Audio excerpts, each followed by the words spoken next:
नमस्कार, मी ऐश्वर्या. तर आजची रेसिपी आहे पोह्यांचा चिवडा. इथे मी तवा गरम करत ठेवला आहे. तवा तापल्यावर आपण त्यात पोहे भाजून घेऊ. तवा तापलेला आहे, त्यात आपण पोहे घालू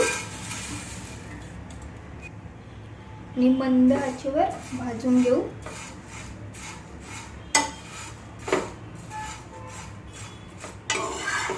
आपल्याला गॅस मंद किंवा मीडियम आचेवरच पोहे भाजून घ्यायचे चांगल्या प्रकारे.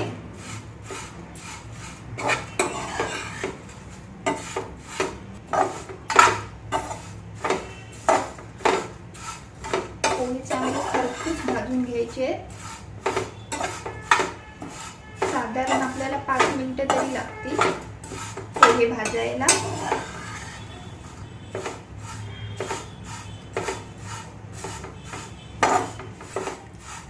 अशा प्रकारे आपले भाजून झालेले आहेत.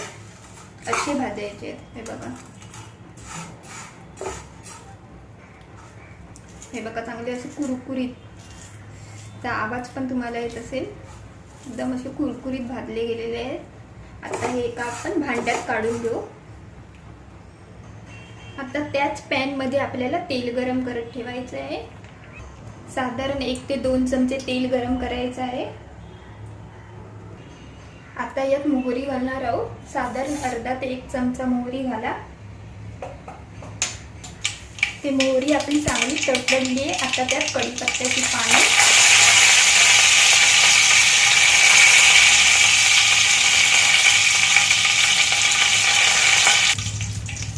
मिरची,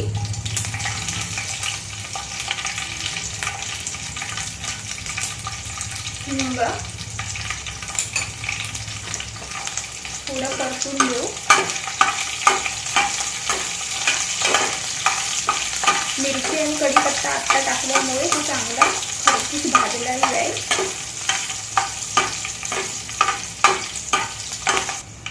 आता यात शेंगदाणे घालू.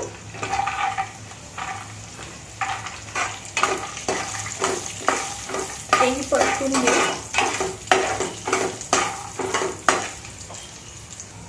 आता सुक्या खोबऱ्याचे बारीक तुकडे करून घेतले ते घालू. ते पण परतून घेऊ. गॅस आपल्याला लो किंवा मीडियम वरच हे सर्व भाजून घ्यायचं आहे. आता यात काजू गरम घालू आणि ते पण भाजून घेऊ.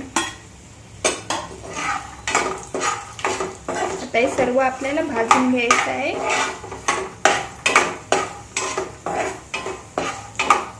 सगळं आपलं भाजून झालेलं आहे. आता यात हळद घालू.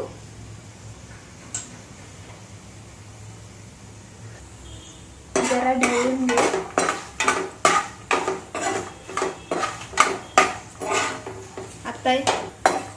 आता यात भाजलेले पोहे घालू आणि परतून घेऊ. पूर्ण मिक्स करून घ्यायचं आहे. हळद आहे ती पोह्यांना पूर्णपणे लागली पाहिजे. प्रकारे मिक्स करून घ्यायचे आपल्याला. गॅस आपल्याला लो ठेवायचा आहे.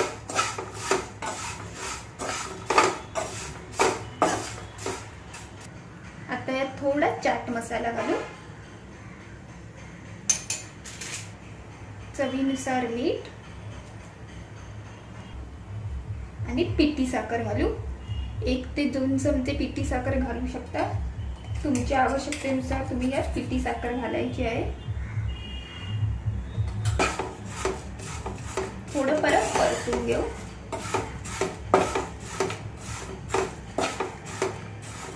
आपले पोहे खूप छान झालेले आहेत.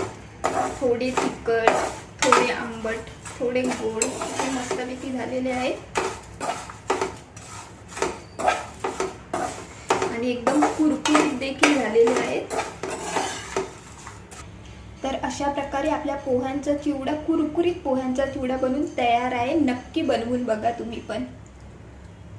थंड झाला ना, हा पूर्णपणे थंड झाला की हवाबंद डब्यात तुम्ही ठेवू शकता. 2 ते 3 आठवडे चांगल्या प्रकारे हा पोहा तुमचा राहणार आहे. खराब पण होणार नाही.